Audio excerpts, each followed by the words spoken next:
ओम श्री गणेशाय नमः। ओम नमः शिवाय। आज हमारे श्रावण मास के व्रत का 5वां दिन है।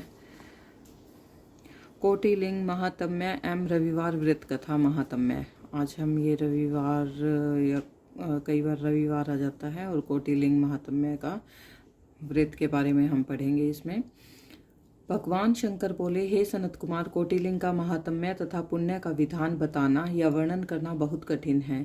जब एक लिंग महात्म्य की कथा का वर्णन करना संभव है तो कोटिलिंग के महात्म्य को कौन वर्णन कर सकता है। यदि मनुष्य में कोटिलिंग निर्माण करने की शक्ति न हो तो उसे 1000 लिंगों का निर्माण करना चाहिए। यदि इसमें भी समर्थ न हो तो 100 लिंग या फिर 1 लिंग ही श्रावण मास में बनवाना चाहिए। 1 लिंग के बनवाने से भी जीव मेरे पास निवास करता है। कामदेव के शत्रु भगवान शंकर का ओम नमः शिवाय मंत्र से पूजन करना चाहिए।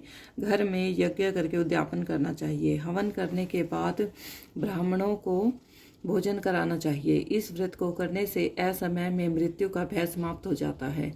इस मास का व्रत बंधत्व का हरण करके संपूर्ण आपत्तियों को दूर करता है, रोग शोक संताप मिटाता है। जो प्राणी पंचामृत से श्रावण मास में मेरा अभिषेक करता है वह इस शरीर को छोड़कर कैलाश में 1 कल्प तक मेरे पास निवास करता है। वह प्राणी पंचामृत पीने वाला, गौ तथा धन आदि से युक्त अत्यंत मधुर भाषी त्रिपुरासुर हंता भगवान शंकर का प्यारा बन जाता है।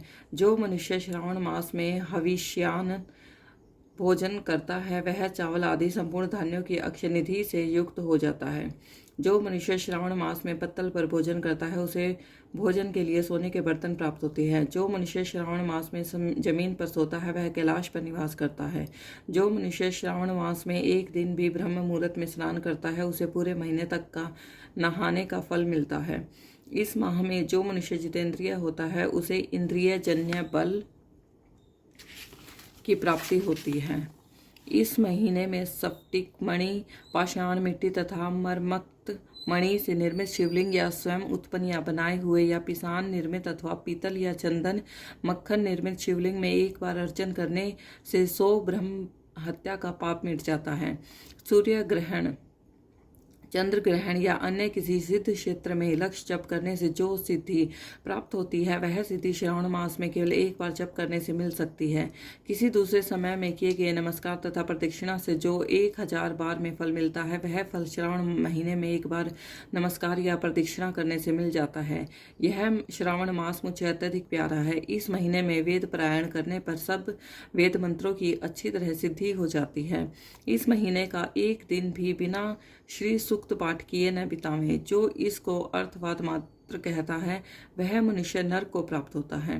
मनुष्य को समिधा, चरू, तिल और घी से ब्रह्म यज्ञ करना चाहिए। धूप, गंध, पुष्प, नैवेद्य आदि के द्वारा अर्चना करनी चाहिए। भगवान शंकर के रूपों का यथोचित ध्यान कर शक्ति द्वारा कोटि होम, लक्ष्य होम और अयुत होम करना चाहिए। तिलों का व्याहति मंत्रों द्वारा हवन करना चाहिए। इसी को ग्रह यज्ञ का नाम दिया गया है। हे सनत कुमार, अब मैं तुम्हें रविवार व्रत की कथा, महात्म्य, विधि तथा पारायण को बताता हूँ। उसे ध्यान पूर्वक सुनो। प्रतिष्ठानपुर में एक गरीब ब्राह्मण रहता था। उसका नाम सुकर्मा था। वह भिक्षा मांग कर गुजारा करता था। एक दिन वह एक गृहस्थ के घर में भिक्षा हेतु गया। वहां स्त्रियां रविवार का व्रत कर रही थी। उस ब्राह्मण भिक्षुक को देखकर उन स्त्रियों ने अर्चना सामग्री को ढक दिया। उधर ब्राह्मण के मन में अर्चन विधि जानने की इच्छा जागृत हुई। वह बोला, हे साध्वी महिलाओं, आप सबने इस व्रत की सामग्री को क्यों ढक दिया है? आप दयालु हैं, कृपया करके मुझे भी इस व्रत को करने की विधि बताएं। मैं अपनी दरिद्र अवस्था में से दुखी हूँ। यह उत्तम व्रत श्रवण कर मैं इस व्रत को करना चाहता हूँ। इस व्रत के विधान तथा फल को मुझे भी बताइए।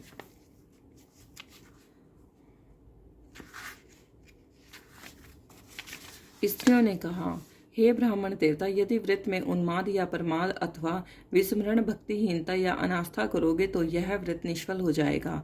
अतः इस व्रत को तुम्हें हम कैसे बता दें?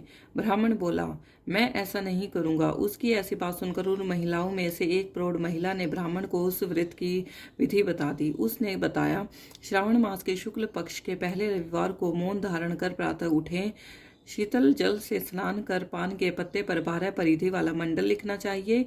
उसे लाल चंदन से सूर्य नारायण के तुल्य गोलाकार लिखना हो चाहिए।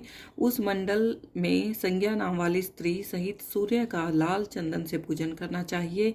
घुटने जोड़कर जमीन पर बैठकर सूर्य के 12 मंडलों पर अलग अलग लाल चंदन से युक्त लावा तथा जपा पुष्प से युक्त अर्घ्य को श्रद्धा भक्ति से सूर्य नारायण को दें। अर्घ्य को रक्ताक्ष जपा पुष्प और उपचारों द्वारा युक्त करें। नारिकेल बीज और खांड से युक्त सूर्य के मंत्रों को कहकर नैवेद्य दें। सूर्य का 12 मंत्रों द्वारा सत्वन करें। 12 बार नमस्कार करें, 12 बार प्रदक्षिणा करें और 6 सूतों को एक में मिलाकर उसमें 6 ग्रंथि लगावें। उस सूत्र को सूर्य नारायण को अर्पण कर अपने गले में पहन लें। 12 प्रकार के फल का बायना ब्राह्मण को दें। कुपात्र को इस व्रत की विधि नहीं बतानी चाहिए। हे द्विज, इस व्रत के करने से निर्धन धनवान हो जाता है, निसंतान पुत्रवान हो जाता है, कोढ़ी का कोढ़ मिट जाता है, रोगी का रोग दूर हो जाता है, प्राणी जिस वस्तु की इच्छा करता है वह उसको इस व्रत के प्रभाव से प्राप्त हो जाती है। श्रावण मास के महीने 4 या 5 जितने भी रविवार पड़े सब रविवारों का व्रत करना चाहिए। व्रत के फल की प्राप्ति हेतु उद्यापन भी करना चाहिए। इस प्रकार रविवार का व्रत करने से कार्य सिद्धि होती है। गरीब ब्राह्मण रविवार के व्रत की विधि प्राप्त कर अपने घर को लौट गया। घर आकर उसने अपनी दोनों पुत्रियों को भी रविवार व्रत की कथा एवं विधि से अवगत कराया। उस व्रत के सुनने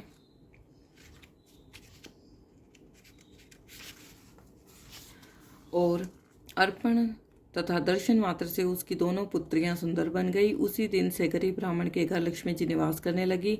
अब वह ब्राह्मण भगवान की कृपा से धन कुबेर बन गया। एक दिन वहां का राजा ब्राह्मण के घर के सामने से गुजर रहा था तो उसकी दृष्टि ब्राह्मण की रूपवती कन्याओं पर पड़ी। वह उनकी